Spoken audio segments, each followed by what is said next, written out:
Welcome back to Exploring with Ash and Jake. Today we're going to be talking about 17 murder cases that will keep you awake for days. If you like true crime stories, slash that like and subscription button. And without further ado, let's dive into our first case of the day. John Venables and Robert Thompson. In 1993, John Venables and Robert Thompson, both 10 years old, became the youngest convicted murderers in modern British history. While at a shopping mall, they lured and abducted a 2-year-old boy, James Burglar, away from his mother. Burglar's body was found 2 days later on the railroad tracks. His body was so badly mutilated, the autopsy couldn't even reveal his actual cause of death.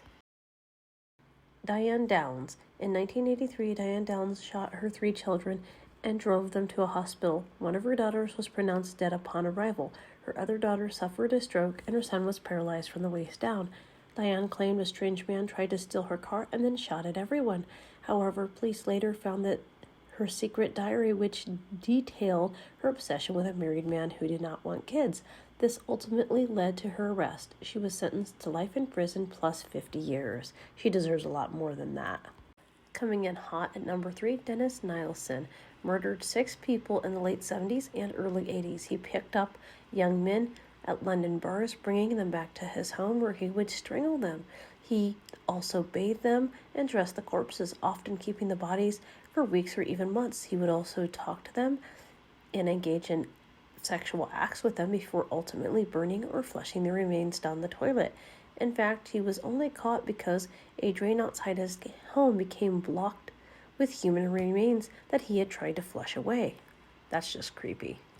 Number 4, Catherine Knight was the first Australian woman to give life imprisonment without parole. She stabbed her husband, John Price, to death and then skinned him. Soon after, she decapitated him and cooked random body parts with the intention of feeding them to her unsuspecting kids. She even set the table and had place cards to tell her children where to sit. That's just, that cannibalism and yikes, that's just scary.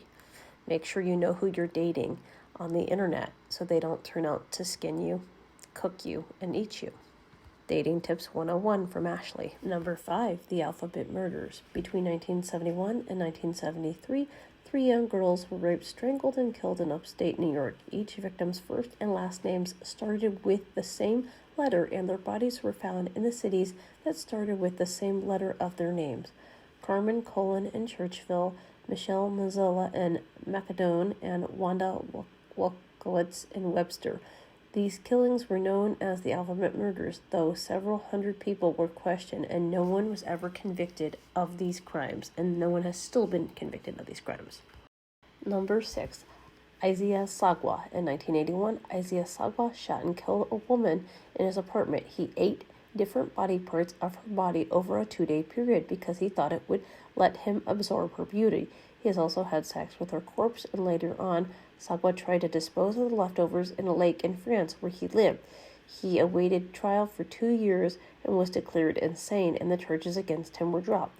He ultimately became a mini celebration in Japan where he couldn't be legally detained, so he remains free to this day. The Poppin sisters coming in at number 7.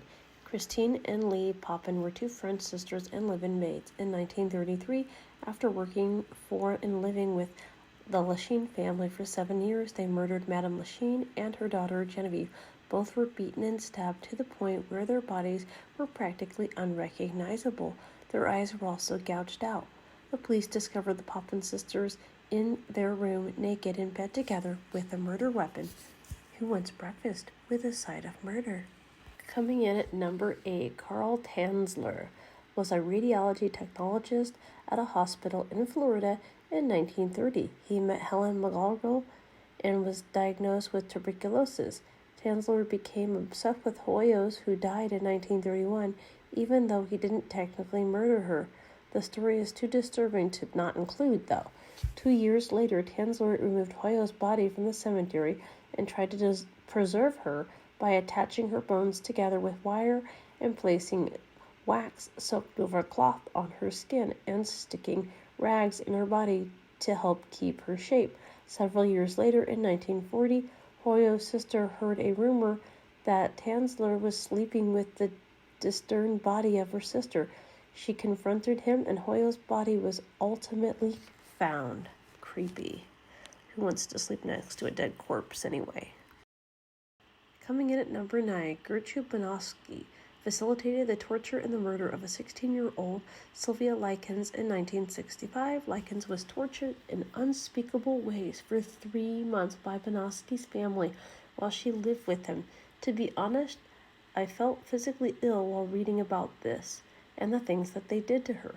These events were so horrifying that they considered this the most terrible crime ever committed in the state of Indiana. I'm not going to lie, I almost threw up after reading this story. Number 10, Samara Samsonova, aka the Granny Ripper. Samsonova is a 71-year-old Russian killer who murdered and ate at least 11 people from 2011 to 2015. She kept a detailed diary of her crimes and even confessed to killing her friend after a quarrel over unwashed cups. She drugged her friend with sleeping pills and used a handsaw to dismember her while she was alive. Samsonova also was suspected of killing her husband, who she reported went missing back in 2005.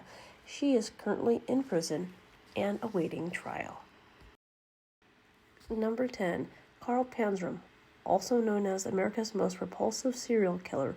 He admitted to killing 21 people, though not all have been confirmed, and sodomizing over 1,000 boys and men throughout the 1920s. Of Panzram's most brutal murders, involving and hiring 6 men to work on a boat with him, shooting them, and then feeding them to the crocodiles in his autobiography that he wrote. For all these things, I am not the least bit sorry. Wow, not even remorseful at all. That's disgusting. Number 12, Mary Bell. Mary Bell was a 10-year-old when she committed her first murder by strangling a 4-year-old boy. Later that year, in 1968, she strangled a 3-year-old. This time she had an accomplice. Both of them carved their initials on the boy's body and cut off his private parts. Bell was sent to prison for 12 years in 1980. At the age of 23, she was granted anonymity. She now has a daughter and lives in England under a new name. If I lived in England, I still wouldn't trust Mary Bell. She just has a creepy demeanor about her, not just with this case at hand. Number 12, Cleveland Torso Murderer.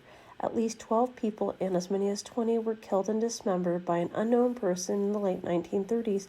Random body parts started turning up in Cleveland, Ohio, the first ones being discovered by kids who were playing in a field, and only 2 of the 12 victims have ever been identified.